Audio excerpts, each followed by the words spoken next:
The training yard was silent except for the hum of floodlights and the rhythmic thud of boots hitting dirt. Recruits stiffened as General Rourke stormed across the field, broad-shouldered, scarred, the kind of man who had spent 30 years believing fear was the greatest tool of leadership. He wasn't angry for any real reason, he simply needed someone to remind everyone else who controlled the air they breathed. His gaze locked on her. The smallest soldier in the lineup. Head down, uniform dusty, expression unreadable. He didn't know her name. Didn't care. All he saw was someone who looked too quiet, too calm, too unimpressed. "You," he barked, marching straight toward her. "Step forward." She did. Smooth, precise, automatic. No fear, no trembling, just a steady, controlled breath that Rourke was too irritated to notice. He circled her like a wolf sizing up prey. "You think you can slack off on my field? You think this is some hobby? Look at me when I'm talking to you." She didn't lift her head. That was the moment his ego snapped. Rourke grabbed her shoulder, spun her around, and, before any of the recruits could process it, struck her across the face with the back of his hand. The sound cracked across the field like a gunshot. Recruits froze. Even senior instructors flinched. Her head moved a few degrees with the impact. But she didn't stumble, didn't gasp, didn't blink. She simply straightened her spine. The silence that followed felt unnatural. Heavy. Wrong. Rourke smirked. "Maybe now you." Then she lifted her eyes. Cold, precise, tactical, predatory. Not the eyes of a recruit.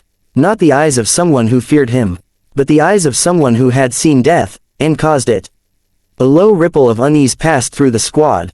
Rourke's brows pulled together. Something in those eyes felt familiar. Something he had seen only in a handful of elite operators. A voice came from behind him.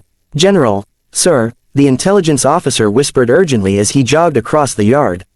You just struck Operative Shadow 3. Rourke frowned. "Who?" The officer swallowed. "Shadow 3, sir. Joint Black Operations Command. Level 7 clearance." She wasn't supposed to be identified. Rourke's blood ran cold. Black Ops. Level 7. The type of agent whose missions don't exist on paper. The type of operator other generals saluted without hesitation. He looked at her again, this time truly seeing her. The way her feet were perfectly balanced. The way her shoulders never rose in panic. The faint scars on her knuckles that no basic trainee would ever have. And the calm, lethal stillness of someone who could dismantle a room full of armed men without raising her voice. Rourke stepped back, sweat prickling down his neck. Why wasn't I told?" The officer whispered, "Because you don't have clearance, sir." Her expression didn't change, but for the first time, Rourke realized something terrifying. He hadn't hit a soldier. He had just hit a weapon. A weapon the Pentagon unleashed only when they wanted an entire problem erased. And she was now looking directly at him. General Rourke had faced insurgents, warlords, and ambushes in 3 continents, but nothing unnerved him more than the quiet woman standing perfectly still in front of him. The recruits didn't move. The instructors didn't breathe. The entire training yard felt like it had slipped into a different dimension, one where every action had consequences far beyond rank or authority. Shadow 3 finally blinked. It wasn't fear. It wasn't anger. It was the calculated blink of someone who had already analyzed every threat, every escape route, every weakness, including Rourke himself. "Operative," the intelligence officer whispered to her. We can relocate. You immediately." She didn't look away from Rourke. "Negative," she said softly. Her voice was calm, low, controlled. The kind of voice that came from someone who had spent years giving instructions in the dark, behind enemy lines. Rourke swallowed. Why did the word, negative, sound like a verdict? "You hit a Black Ops agent," the officer whispered urgently to Rourke.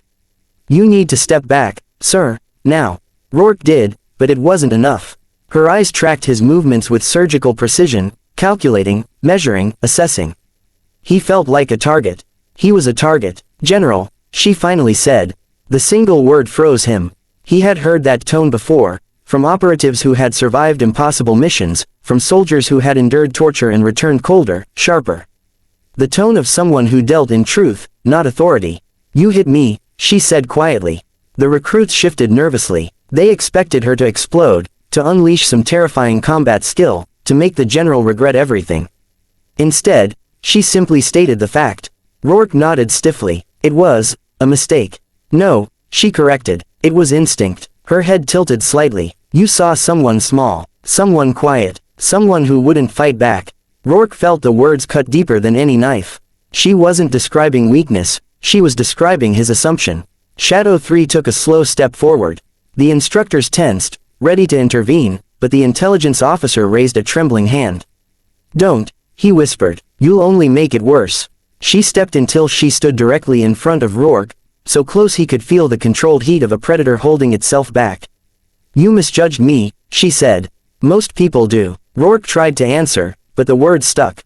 "In my world," she continued, "misjudgment kills teams, missions, nations." She leaned forward slightly. "And I don't appreciate being misjudged." Rourke exhaled shakily. What happens now?" That was the question haunting everyone. She didn't smile. She didn't threaten. Instead, she shifted her stance, a precise, deliberate movement known only to those who had worked in Black Ops, the non-aggression signal used between covert operatives to indicate restraint. It was both mercy and warning. "I'm not here to destroy careers," she said finally. "I'm here to see how your soldiers handle pressure." Rourke's shoulders sagged in relief, until she added, "And today, you failed." The recruits gasped. The instructors stiffened. Rourke closed his eyes, humiliated. But when he opened them again, she was already walking away, silent, controlled, untouchable. Not a victim, not a trainee, not a soldier, a weapon the general should never have raised a hand against.